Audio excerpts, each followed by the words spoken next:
Prenons deux personnes, A et B, qui doivent courir sur une distance de 10 km. La première personne, elle commence à courir avec une grande vitesse. De toute sa force, elle a commencé à courir avec une grande vitesse dès le début. Elle a commencé à accélérer. Et la deuxième personne, elle a commencé avec une vitesse modeste, avec de petites foulées, ou peut-être même, elle a commencé à marcher dès le début, et avec le temps, elle a commencé à accélérer un tout petit peu. Pendant ce temps, la première personne, elle continue d'accélérer de toute sa force. Elle a l'air un peu fatiguée, mais elle continue quand même d'accélérer.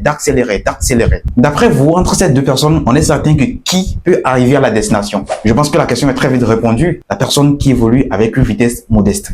Parce que le monsieur qui court avec une grande vitesse dès le début, qui continue d'accélérer, malgré que de plus en plus, elle commence à se sentir fatiguée, on est certain qu'à un moment donné, elle peut craquer et tomber. C'est exactement de la même manière que l'hypertension artérielle essaie de fatiguer le cœur des gens. On va parler d'insuffisance cardiaque. Parce que la dernière fois, j'en ai parlé, l'hypertension artérielle, le cœur va devoir pomper le sang beaucoup plus rapidement. Parce qu'on a dit la dernière fois que la vitesse à laquelle le sang circule chez les personnes qui souffrent de cette maladie devient de plus en plus élevée.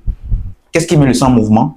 Eh bien, c'est le cœur. De ce fait, le cœur va devoir travailler beaucoup plus qu'il en faut. Il est désormais beaucoup plus sollicité qu'il n'en faut. Conséquence, il va être fatigué très tôt. Et on va parler d'insuffisance cardiaque. C'est-à-dire, le cœur est de moins en moins capable de pouvoir pomper efficacement le sang, histoire d'alimenter le corps. Première conséquence de l'hypertension artérielle, insuffisance cardiaque. On ne cite que celle-là. Deuxième conséquence de l'hypertension artérielle. Lorsque vous regardez les yeux,